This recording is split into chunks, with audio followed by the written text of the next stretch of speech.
With this being Quentin Tarantino's 8th official film, it makes sense for him to have something that is much bigger than ever before while also keeping it contained.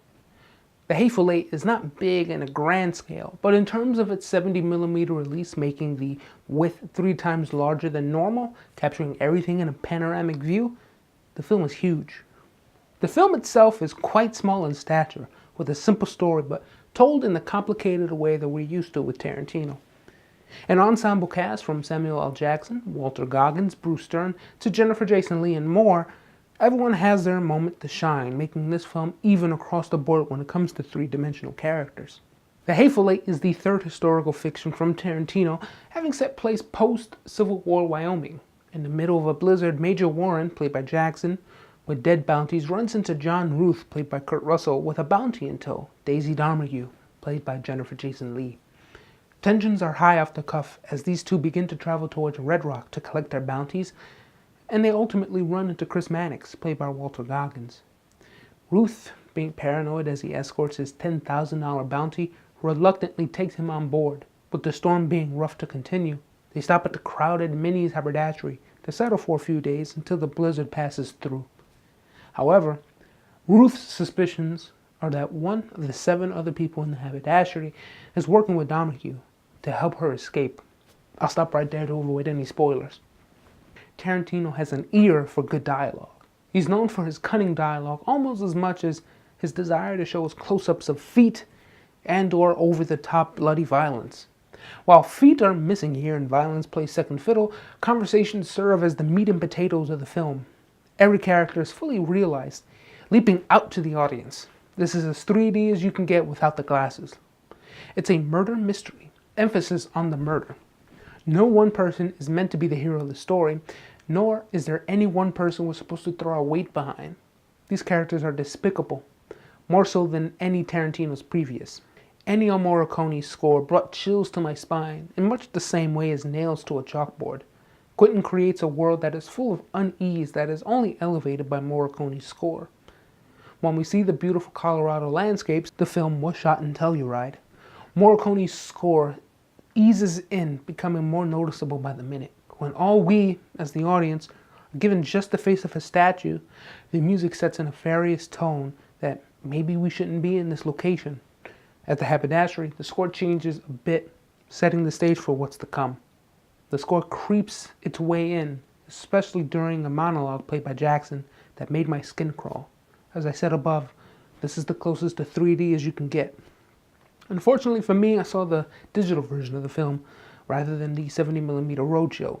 My theater's colors were off and there was a bit of an ominous blue streak on the right side of the frame. And while I found it to be distracting at first, I couldn't get up and tell management until the film was actually over. Jennifer Jason Leigh earned herself an Oscar nod for this role, and it's well deserved. There were times I couldn't even recognize Leigh through her witchy appearance and bloodied up face. However, not to be excluded, Samuel L. Jackson, Walter Goggins, and Tim Roth were exceptional, and we're surprised that they were excluded from any buzz surrounding the film. Cinematographer Robert Richardson also earned himself an Oscar nod with his involvement here. While many will point to the beautiful landscapes, his work inside the haberdashery is second to none. The cameras are placed in areas that only capture what we're supposed to see, and not what we want to see. This goes hand in hand with Tarantino's vision for the film. Having a few of our characters be in the same frame gives us a great sense of geography, so that we know where everyone is standing at any given time, until that luxury is taken away from us, and we're left to wonder what's going on. Though that may be short-lived. The Hateful Eight, I feel, does suffer from a few pacing problems. The long takes of a statue works in the beginning of the film as the credits roll, but when the same thing occurs in the middle of the film, it wears down on the pace, bringing it to a halt. Tarantino stated that after the leak of this film's early script draft, he thought about releasing the film as a novel. With an almost 3-hour running time, this may be as close as you can get to watching a novel on screen. The Hateful Eight isn't Tarantino's best film, but it's one of the most daring. Out of the 3 historical films he's written and directed, this one may be the worst. But even his worst is better than most others' best. I give the film an 8. So yeah, I really enjoyed the film. Though I had that problem with the digital screening, with the blue streak on the side of the screen. There was something about it when Jackson and Kurt Russell are talking to one another and they're having this dialogue with one another with Jason Leigh right next to Kurt Russell, and they're having this conversation about Lincoln and everything, and there was just there was something about it that just sucked me right in.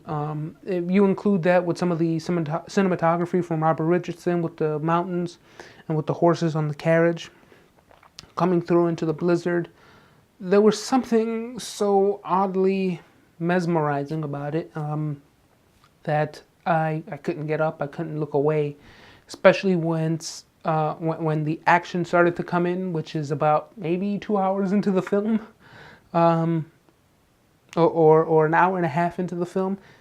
That's when it starts to pick up and it starts to grab you and pull you in even more.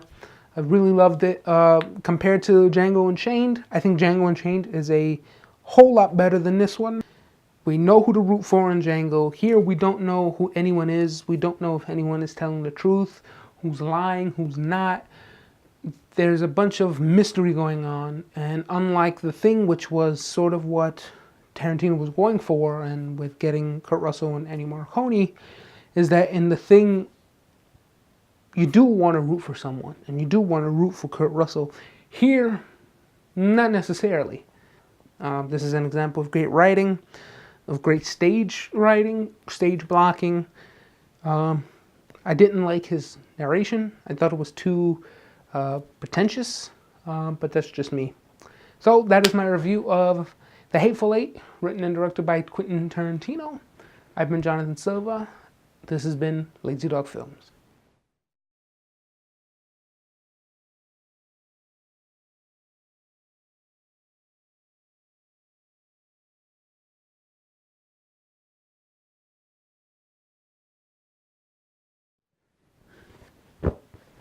I hear old Mary Todd calling.